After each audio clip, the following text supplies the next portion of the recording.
कुछ समय बाद भगवान श्री राम ने अश्वमेध यज्ञ करने का संकल्प किया। महर्षि वशिष्ठ जी ने एक उत्तम नस्ल तथा शुभ लक्षणों वाला अश्व विधि पूर्वक पूजित कराया और उसके मस्तक पर श्री राम के संदेश वाला एक स्वर्ण पत्र बांध दिया। उस स्वर्ण पत्र में लिखा था कि यह अश्व अयोध्या के राजा श्री राम का है।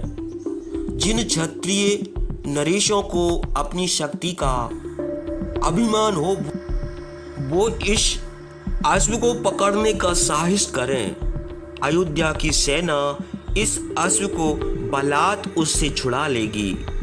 अश्व की रक्षा के लिए प्रभु श्री राम ने एक सेना के साथ अपने छोटे भाई शत्रुघ्न को सेनापति नियुक्त किया और हनुमान जी को अपने पास बुलाया। पवन पुत्र हनुमान, तुम्हारे पराक्रम के कारण ही मैंने बड़े बड़े कठिन कार्य किए हैं। मैंने इस अश्वमेध यज्ञ का आयोजन भी तुम्हारे पौरुष के भरोसे ही किया है।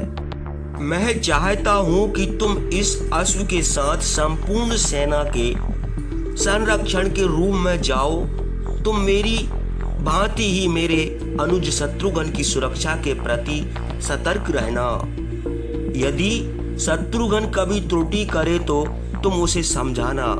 मैं अपना अनुज तुम्हें सौंपता हूँ। यह मुझे अत्यंत प्रिय है।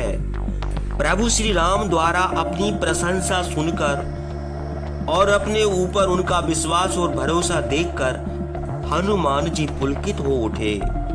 उनका सीना गर्व से चौड़ा हो गया और सिर ऊंचा उठ गया। उन्होंने प्रभु श्री राम के चरणों में शीश नवाया और जाने की आज्ञा मांगी।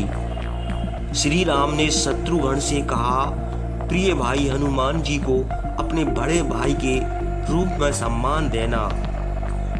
इस लोक में ही नहीं, समस्त लोकों में हनुमान जैसा प्रिय मेरा और कोई नहीं है।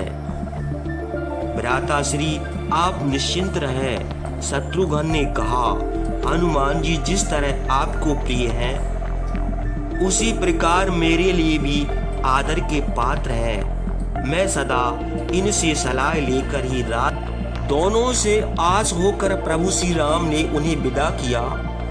सभी जय श्री राम के जय घोष के साथ अश्वमेध के अश्व के पीछे पीछे चल पड़े। अपनी प्रशंसा से हनुमान जी को अभिमान हो गया। मार्ग में अनेक स्थानों पर श्री राम की चतुरंगिणी सेना का स्वागत सत्कार हुआ और श्री राम को अपना सार्वभौम सम्राट स्वीकार कर राजाओं ने भेंट पूजा करके अश्व को आगे बढ़ने का मार्ग प्रदान किया। पवन पुत्र हनुमान शत्रुघ्न के साथ तरह तरह के स्थान, राज्यों और ऋषियों के आश्रम देखते हुए आगे बढ़ते रहे। महर्षि च्यवन के आशीर्वाद लेकर अयोध्या की सेना राजा सुबाहु की चक्रकांका नगरी में पहुंची। राजा सुबाहु भगवान विष्णु के परम भक्त धर्मात्मा राजा थे।